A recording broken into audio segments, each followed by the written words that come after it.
Ici en Famenne, c'est une des dernières régions en Belgique avec la Lorraine belge où on retrouve encore des prairies d'une très grande valeur biologique et d'une diversité en types de prairies très différentes de l'une à l'autre. Nous pouvons observer un point de vue qui illustre parfaitement le bocage de Famenne, avec d'une part une haie qui jouxte la prairie. Ensuite, si on va un petit peu plus loin, on peut observer un ancien verger avec des arbres hautes tiges. Si on poursuit le chemin, on peut observer également des buissons dans les prairies, les différents buissons qui sont fort intéressants, notamment pour certaines espèces d'oiseaux.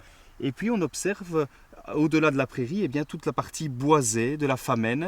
Et de la prairie, nous passons ensuite sur une pelouse sèche, qu'on va aller voir de plus près.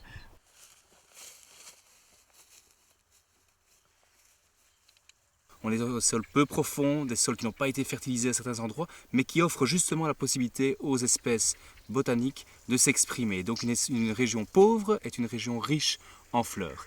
Et la Famenne, c'est également une diversité de sols, de types de sols. Des sols peu profonds, on est sur des pelouses à certains endroits, des sols fort profonds, avec des prairies, des sols humides, ou bien des sols très secs comme ici. Une grande diversité donc de roches également, géologiques. On est sur du schiste faménien à certains endroits, sur la calestienne avec de la roche calcaire à d'autres endroits. Et donc toute cette diversité d'éléments écologiques fait qu'on a une diversité également dans les fleurs.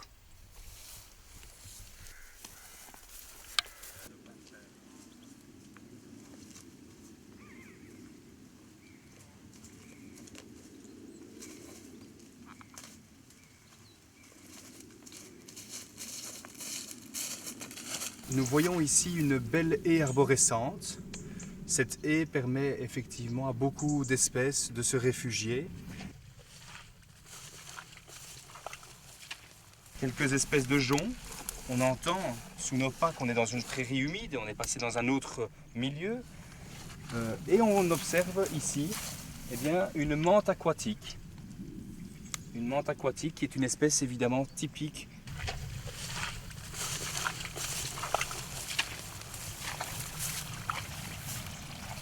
Nous sommes typiquement ici dans ces milieux ingrats à l'agriculture, difficiles à gérer parce que très humides. Malheureusement, ces milieux ont fortement disparu, notamment en région wallonne, où un tiers des prairies s'est fait labourer ou a disparu tout simplement à cause de l'urbanisation. Si on ne les gère pas, la forêt revient et tout l'intérêt botanique ou faunistique de ces milieux eh bien, disparaît.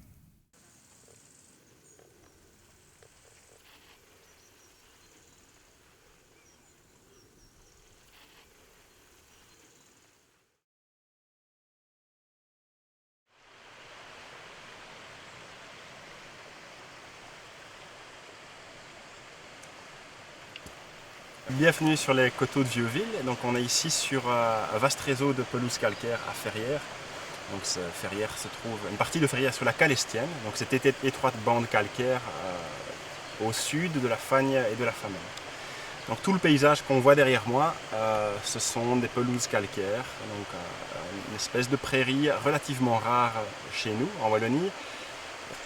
Donc ici sur les coteaux calcaires, c'est la combinaison de l'ensoleillement, de la chaleur, la sécheresse et un sol relativement pauvre, donc sur du calcaire, qui a permis à une végétation particulière de se développer pendant des siècles et des siècles, donc pour aboutir au cortège floristique qu'on voit ici, avec de nombreuses plantes rares. Donc voilà, je vous propose de venir découvrir ça.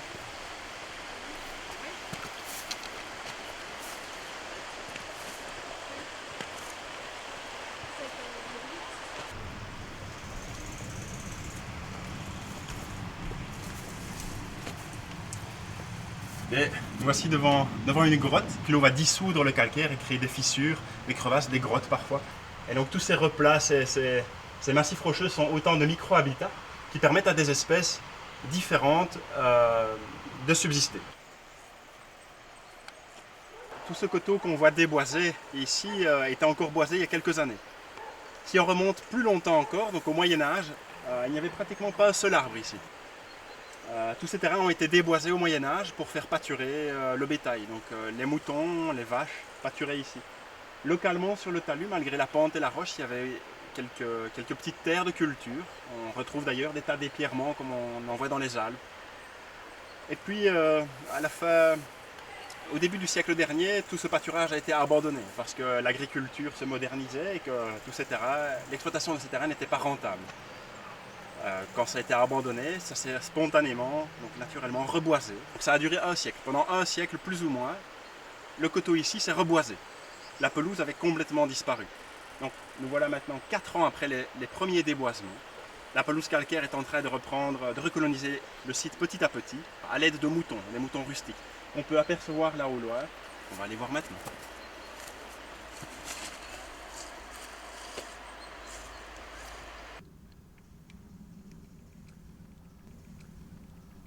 Donc nous voici devant le troupeau de moutons, c'est un troupeau d'Ardennais roux.